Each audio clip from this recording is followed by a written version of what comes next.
हमने जरा मजीद इस पे बात करने की कोशिश की कि ये स्टेटमेंट उसने दिया, फिर उसने ये कहा एंड ऑल दैट, फिर हमें हंसी आ गई कि मतलब उससे मिला, वो इससे मिला, एक मजाक हो चुका, ये इससे मिला, ये उससे मिल रहा है, और फिर ये छुप के उससे भी मिला, फिर उसको ये नहीं और कभी दरवाजे से घुसाया गया, ये एक और वापस लाया गया। ये किसी OTT प्लेटफॉर्म पे एक पूरी ना 100 एपिसोड्स की एक सीरीज बना दे। वैसे देखिए, अच्छा हम जरा आसान करते हैं, हम तो यहाँ कराची में, लेकिन आबिद मीर साहब सीनियर सहाफ़ी तज्ज़ियाकार, प्रोग्राम कैपिटल टॉक के होस्ट हमारे साथ इस्लामाबाद से मौजूद हैं, और इस्लामाबाद में ये सब कुछ एक्चुअली हो रहा है, तो हम उनसे ज़रा मदद लेते हैं कि हम क्या एक्सपेक्ट करें, क्योंकि हम यहाँ और मुल्क के दीगर हिस्सों में लोगों को टेंशन हो रही है कि ये तो वाकई मामला अफरा तफरी की जानिब और खुदा न खास्ता खाना जंगी की जानिब बढ़ता हुआ नजर आ रहा है। क्योंकि अगर 23 मार्च को अपोजिशन ने कॉल दी हुई है, फिर उस दिन परेड भी है, फिर उस दिन वो कॉन्फ्रेंस के दिन भी हैं, फिर अगर वो कहते हैं कि जी 27 तक वहीं रहेंगे, तो होगा क्या?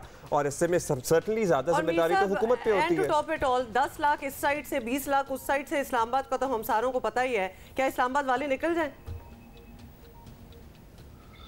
देखिए अब्दुल्ला और हुमा, यकीनन सब लोग बड़े टेंशन में हैं, लेकिन मैं आपको अपना बताता हूँ कि मेरे साथ कल क्या हुआ। क्या हुआ?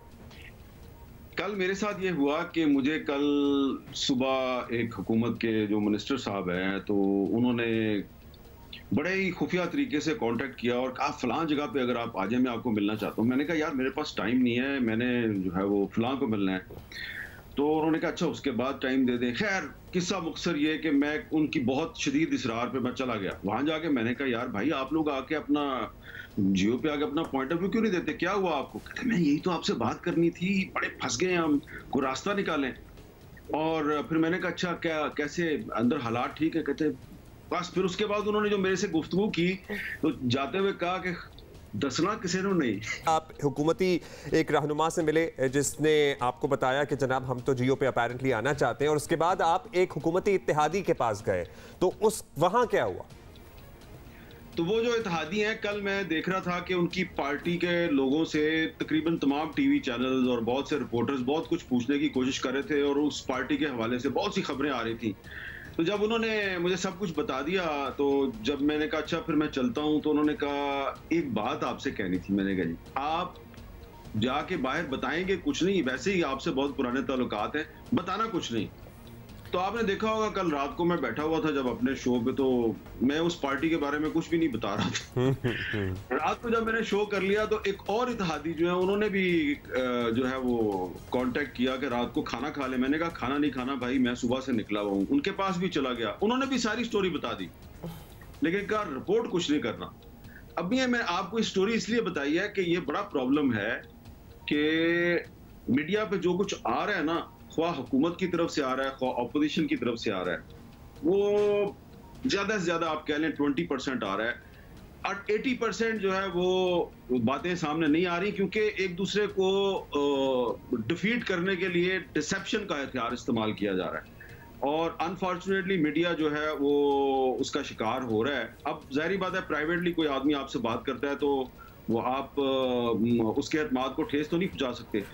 किस्सा मुख्तसर ये है कि हुकूमत भी शुरू से जरूरत से ज्यादा एतमाद का शिकार है, ओवर कॉन्फिडेंट थी, और अपोजिशन भी ओवर कॉन्फिडेंट थी। जब इन्होंने अपोजिशन ने नो कॉन्फिडेंस की बात की, तो जब हमने सवाल उठाना शुरू किया कि भाई आप पहले स्पीकर के खिलाफ लेके आए अदम एतमाद, तो कहते छोड़ो जी स्पीकर को छोड़े, हम तो डायरेक्ट प्राइम मिनिस्टर के पास जाएंगे।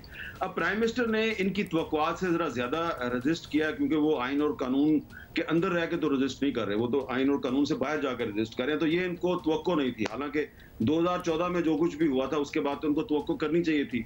और हुकूमत जो है अपोजिशन का ख्याल था कि ये बस एक दफा जाएंगे परवेज लाई के पास, दोबारा नहीं जाएंगे, एक दफा जाएंगे एमक्यूएम के पास, दोबारा नहीं जाएंगे। लेकिन अब कल तो इमरान खान साहब जो हैं वो पार्लियामेंट लॉजिक में काफी खुद चल के कभी इधर जा रहे थे कभी उधर जा रहे, तो ये सूरत हाल है। लेकिन ये मैं आपको बता दूं, जो आप शुरू में पूछ रहे थे कि इस्लामाबाद की तो आबादी 20 लाख नहीं है, तो यहाँ पे 20 लाख लोग कहाँ से आप लेके आएंगे? और अगर एक ही दिन हुकूमत और अपोजिशन जलसा करेंगे और एक पार्टी फैजाबाद चौक में बैठ गई और दूसरी जो है वो बैठ गई अगर डी चौक में, तो फिर हमारा क्या होगा? तो इस वक्त पाकिस्तान के अवाम और ख़ास तौर पे पाकिस्तान का मीडिया जो है क्रॉस फायर में फंसे हुए हैं। एक तरफ हुकूमत है, दूसरी तरफ अपोजिशन है, दोनों ही चाहते हैं कि उनका नैरेटिव जो है वो मीडिया पर आए, और इसलिए मैं समझता हूँ कि मीडिया को बड़ा होशियार रहना चाहिए, बड़ा मोहतात रहना चाहिए, और जो डिसेप्शन का नैरेटिव है इससे बच बचा के निकलने की कोशिश करनी चाहिए। तो हम तो अभी भी यही चाहते हैं और हम दावत देते हैं दोबारा से पाकिस्तान तहरीक इंसाफ वालों को। जस्ट टू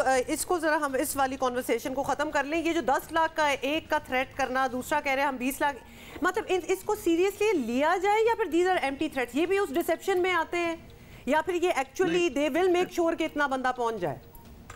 नहीं, ये ऐसी बात नहीं है। इसको आप सिर्फ थ्रेट्स पे ना लें, क्योंकि इस्लामाबाद में तो एक पार्टी ने तो अपने बैनर लगाने शुरू कर दिए हैं। दूसरी पार्टी जो है, पार्टी नहीं बल्कि 2-3 पार्टियां जो है ऑपोजिशन की, उन्होंने कल सिर्फ इस मसले पे एक मीटिंग की है और उनका नुक्ता बड़ा इंटरेस्टिंग था कि हम अपने MNAs जो हैं उनको लोग इस्लामाबाद में लाने पे लगा दें या एक दूसरे का ख्याल रखने पे लगाएं, क्या करें, या एक दूसरे से राब्ते करने पे लगाएं। तो फैसला ये हुआ कि मुस्लिम लीग नून के जो MPAs हैं आसपास के, जो इस्लामाबाद रावलपिंडी के इलाके में जो उनके MPAs हैं, उनको कहा जाएगा कि आपने बंदे लेके आने हैं और MNAs जो हैं वो एक दूसरे के साथ इंटैक्ट रहेंगे। उनको टास्क ये दिया गया, आपने इस्लामाबाद नहीं छोड़ना। ग्रुप्स बना दिए गए हैं 8-8, 10-10 के कि आपने एक दूसरे के साथ इंटैक्ट रहना है। इससे आप अंदाजा लगाएं कि फियर कितना है। ये भी फियर है, खौफ है कि किसी को उठा ना लिया जाए, किसी को तोड़ ना लिया जाए। तो ये एक दूसरे के साथ राब्ते में हैं। उन्होंने ग्रुप्स बना दिए हैं, रात को इकट्ठा खाना खा रहे हैं सारे। बिलावल साहब जो है वो अपने MNAs को लेके कल रात को गए हुए थे कहीं पे, जी कोसार हमने देखा वो पहुंचे हुए थे। और अमीर साहब अब ये बताइएगा, कल रात MQM का भी आपको पता ही है एक वाज़े मौक़िफ़ आया। उन्होंने कहा जी पीपल्स पार्टी ने 100% इत्तेफाक कर लिया और हम कुछ इनिशियल बातें जो उन्होंने हमसे अग्री की हैं उन पे अमल दरामद होने का इंतज़ार कर रहे हैं। आपको लगता है कि ये जो रिश्ता कायम हुआ है दोबारा से पीपल्स पार्टी और MQM का, ये गाड़ी चल पड़ेगी? और उन्होंने फिर ये इंप्रेशन भी दिया कि काफ लीग भी प्रॉबेबली सेटलमेंट की तरफ जा रही है टुवर्ड्स ऑपोजिशन, क्योंकि अभी 28 तारीख पे अब दोबारा से टाइम बहुत मिल गया है। या फिर हुकूमत अपनी कोशिशें जारी रखेगी, इस दौरान भी आखिरी वक्त तक वो मुलाकातों और बातों और ये कोशिश में लगे रहेंगे? अब्दुल्ला भाई, आपने मुझे फंसा लिया है। अच्छा सर। लेकिन मैं कोशिश करता हूँ निकलने की। चले। आपने सवाल नहीं किया, एक जाल फैला दिया मेरे लिए। देखिए, बात यह है कि ये MQM, काफ लीग और एक और इत्तेहादी जमात हुकूमत की, ये काफी दिन पहले इन्होंने आपस में बहुत कुछ डिसाइड कर लिया हुआ। अब ये जो भी बातें कर रहे हैं ना मीडिया पे कि वो भी अभी फैसला करेंगे और हमने उनसे ये बात कर ली है, माजरत के साथ अर्ज है, हाथ जोड़ के इन सब से, फैसला तो आपने किया हुआ ना, बाबा हमें बेवकूफ बना रहे हैं या किसी और को बेवकूफ बना रहे हैं, तो छोड़े इस बात को। थोड़े दिन में, 2 या 3 दिन में सारी सूरत हाल जो वो क्लियर तो हो ही जानी है। तो इन्होंने फैसला कर लिया हुआ है, बस ये चाह रहे हैं कि इसी तरह इमरान खान साहब रोजाना कभी एक के पास जाएं, कभी दूसरे के पास, बड़े खुश होते हैं ये। अब कल एक जो हुकूमत के इत्तेहादी हैं वो 15 मिनट तक बस मेरे सामने बैठ के इस तरह झूमते रहे कि वो कि जी आए थे, कभी सोचा भी नहीं था हमने कि वो इस तरह आएंगे हमारे पास और बैठेंगे और मेरे गरीब खाने में तशरीफ ले आए। और मैं उनकी शक्ल देख रहा था, यार ये कितने खुश हो रहे हैं प्राइम मिनिस्टर को ह्यूमिलेट करके। तो ये बस इनका, आप समझेंगे ये हुकूमत में अभी तक इसलिए है कि हुकूमत की खबरें इनको मिलती रहे। तो बस ठीक है, चलने दें इनका काम। चले, मेरा ख्याल है हम सबको मिलकर ही इंतजार करना पड़ेगा, लेकिन हमारी दुआ ये है कि मीर साहब इस्लामाबाद में कोई अमन व अमान की सूरत हाल पैदा ना हो, क्योंकि लग तो यही रहा है कि भाई लोग जो आ रहे हैं, और खासतौर पे जिन लोगों को रिस्पॉन्सिबल होना चाहिए और रिस्पॉन्सिबिलिटी का मुजाहरा करना चाहिए, जो कि एक्चुअली इस वक्त हुकूमत ही है, उनको इतनी स्टेटमेंट से थोड़ा सा मेलो डाउन कर देनी चाहिए स्टेटमेंट। मीर साहब बहुत बहुत शुक्रिया फॉर बीइंग विद अस।